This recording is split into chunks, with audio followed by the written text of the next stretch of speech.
Anyone?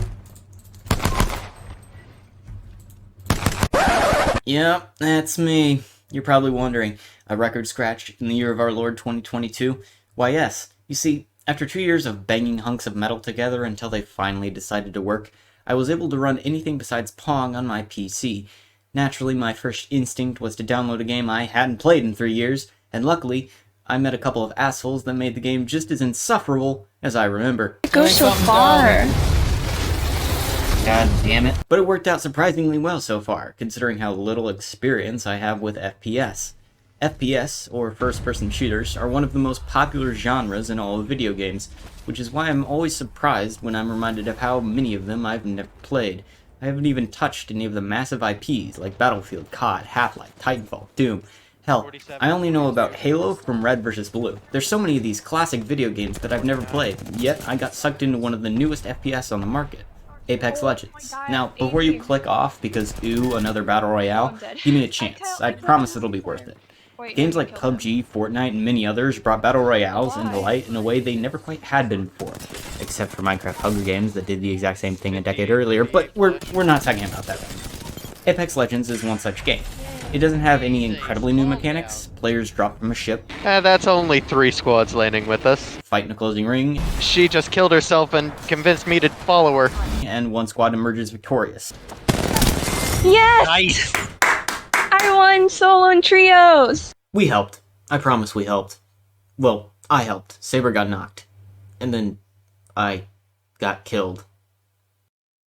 We didn't. Apex got lucky in the fact that it was the first Battle Royale style game to implement individualistic characters. We've seen it before in Overwatch, but the drastic increase in map size of Battle Royale lends itself very well to the difference in characters.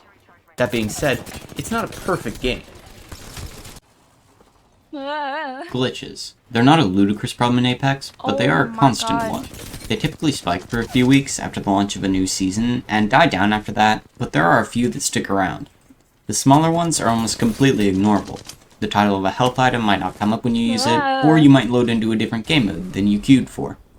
The real problem begins when the glitches begin to affect gameplay, because when they affect it heavily. I am currently Matchmaking glitches where one or more of either team is missing are not uncommon, and a character's kit not working properly is nothing new.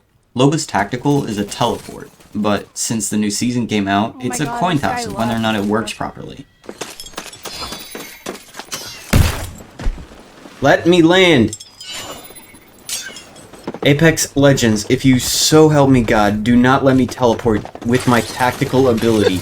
Wraith's passive, the ability to be told when an enemy is aiming at her, has not worked for a hell of a while now. Is it telling you that I'm aiming at you yet? No. Okay. Maybe it's one of those post-mortem abilities? It'll tell you that I'm aiming at you after the bullet penetrates your skull? Maybe, but let's not try that. I would say none of these glitches are big problems, but the truth is, if a glitch has been affecting gameplay and you still haven't fixed it in over a year, there's an issue.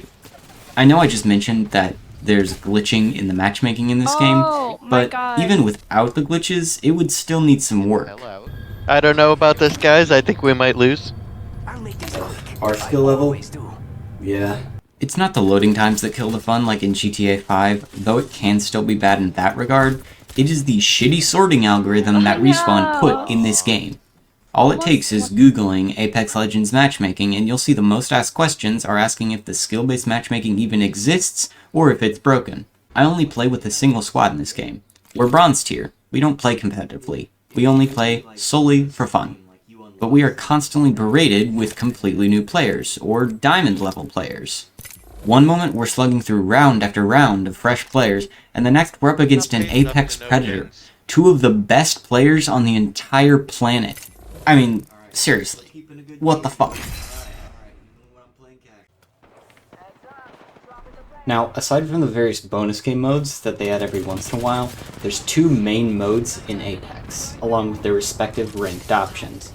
You can hop into Battle Royale with either 1 or 2 partners, or you can throw yourself into arenas. Battle Royale is what the game is known for and intended to be. It's excellent for exploring and semi-open world combat. Each map is large enough that even with 350 play hours, I'm still finding new content in all of them. not including the edits they make to the maps each season. The only limit on space is the ring closing throughout the game to keep the momentum flowing and the pacing consistent. You can land wherever on the map you want, but once the ring starts pushing in, it's going to force you to the next safe zone. If you're like my squad and you have terrible luck, not to worry. If you get too far behind, you can use a car to catch up, which everyone except Stella is allowed to drive.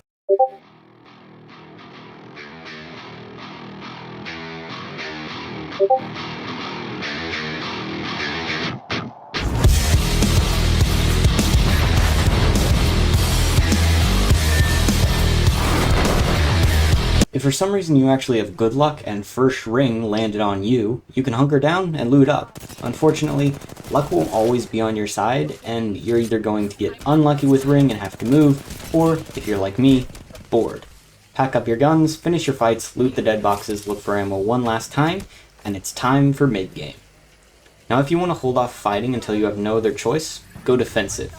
Gibraltar, Caustic, Watson, Rampart, the newest legend Newcastle, those are all your best bets for defensive characters. Caustic, Watson, and Rampart are all about area denial with gas traps, electric fences, and mobile cover respectively. Gibraltar has a dome shield to protect against oncoming fire, and his ultimate ability, that's the most powerful ability each character has, is an orbital bombardment that can be offensively or defensively used. Newcastle is the newest character in the game, and he's a bit tricky to play because of it. But, to give you an idea, his kit focuses on reviving down teammates and getting them into cover. If you're hungry for more action, and those 2 shots of what I assume is liquidated crack from Octane wasn't enough, go offensive.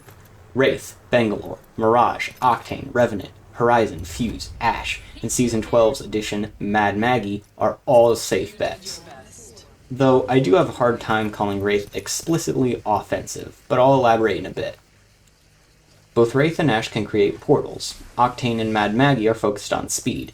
Bangalore, Mirage, and Revenant have smoke, clones, and locking opponents' abilities for distraction. Horizon can get higher ground with their gravity lift. And finally, Fuse's kit is focused on grenades and some good old Australians setting shit on fire. If you're somewhere in between offensive and defensive, the support characters are more your pace. Lifeline and Loba are the 2 support legends. Lifeline is a combat medic focused on healing her team, while Loba is focused on getting them loot.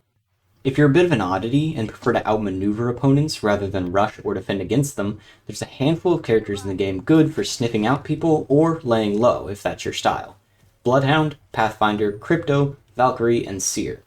Pathfinder and Valkyrie are the 2 most mobile legends in the game, while Bloodhound, Seer, and Crypto are excellent for keeping track of enemy squads. Most of the characters in the game are solid, and I won't say whether or not some are unbalanced, but I will play footage. Wait, how many miniguns? I suggest you play characters suited to your playstyle first and foremost. However, in squads and duos, some variety in character kits is extremely helpful, especially mid-combat. If you somehow win fight after fight, or don't run into anyone before the first few rings close, then it's time to prepare for the final stage of the game. The endgame.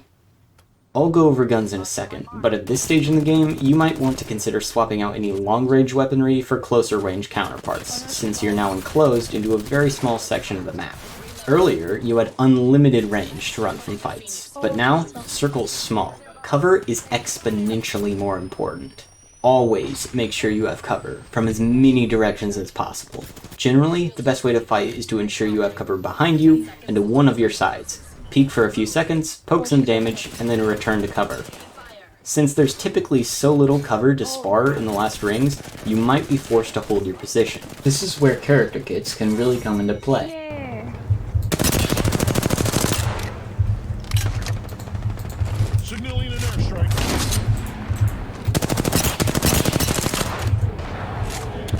Enemy shield. Enemy shield. Down 1. Down 2. Another down. I got 2 of them with that airstrike. If you can use your character's kits effectively, work as a team, and get some luck, you'll have a pretty good chance of pulling out the dub. But if you are unlucky, or your character's kits don't mesh in the slightest, you can always bank on your aim. It's just that Oh my god! easy. Ignoring care package weapons for a second, there's 3 guns in Apex that are the pinnacle of overpowered. Thus, I've dubbed them the 3 fuck round and find out sketeers. It's a work in progress. First, the Havoc. which spits so fast I can't even keep track. Then the Rampage, which hits harder than a Mexican mother with a slipper. Ah, that last bullet should not have flipped me. Bullshit. Finally, my personal favorite, the Devotion. Well, great.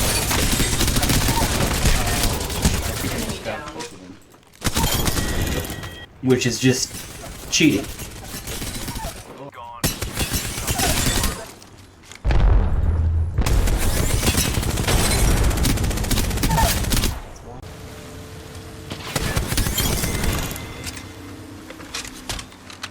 Truth is that every gun in the game is decent. I've tried all of them, and I can honestly say that while it might take a while to get used to the weapon, you can perform well with just about anything.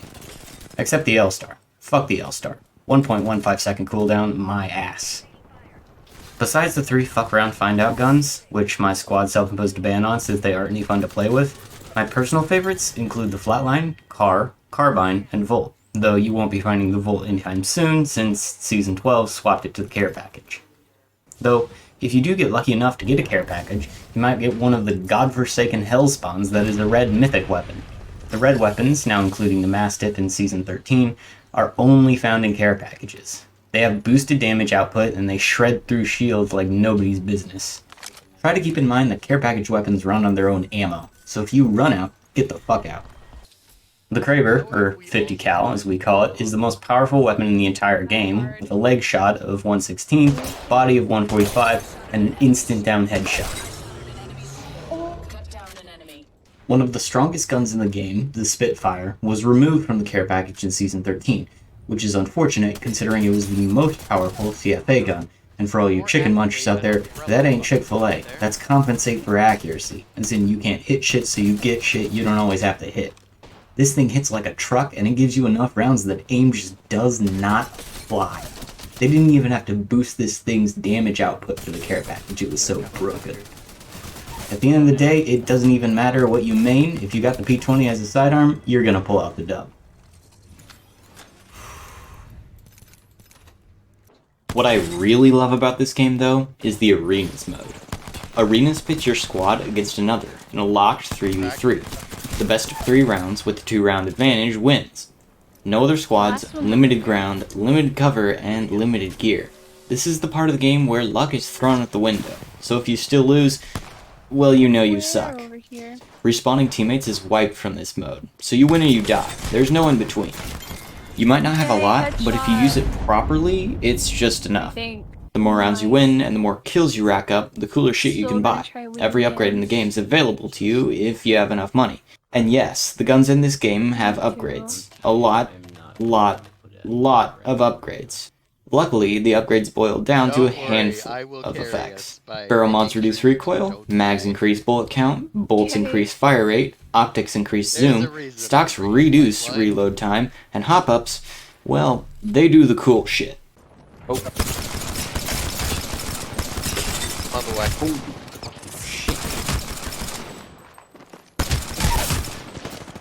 Yeah, that's the hammer points.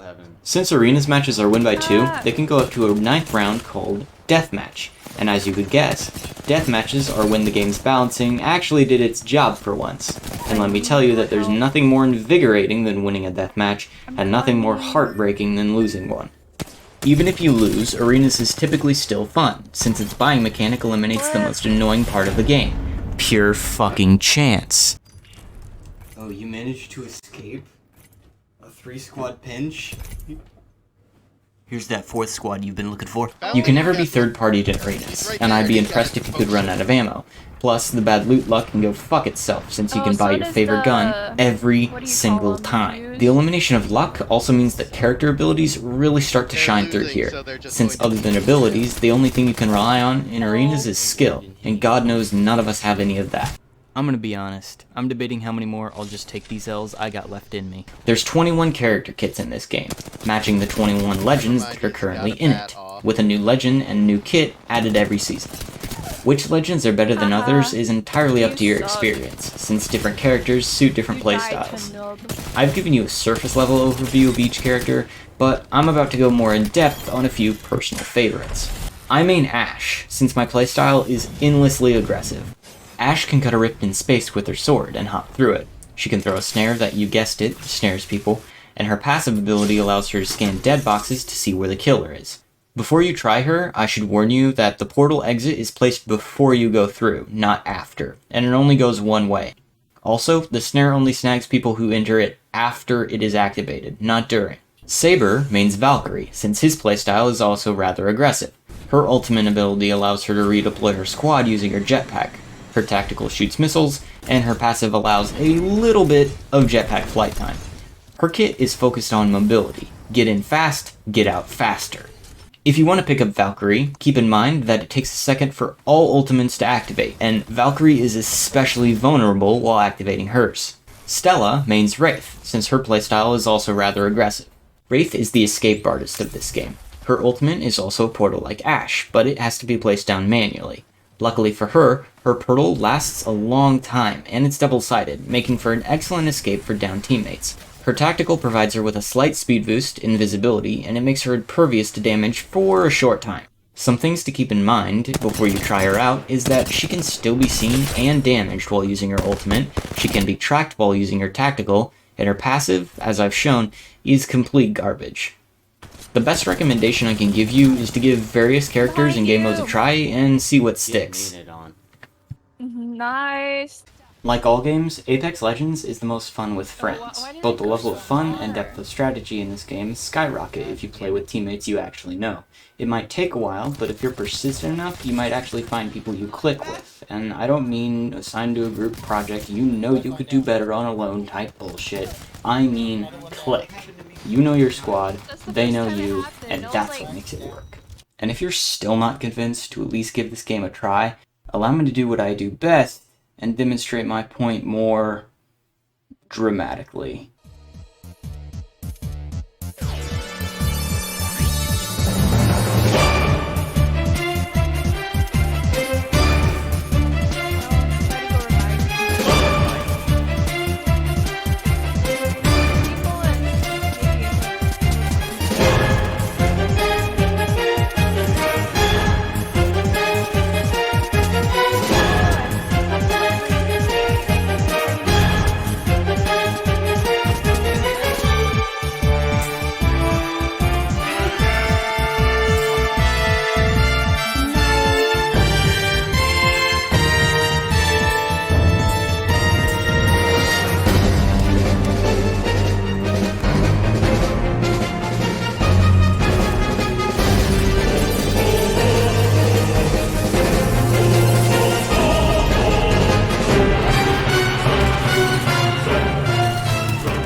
Hey.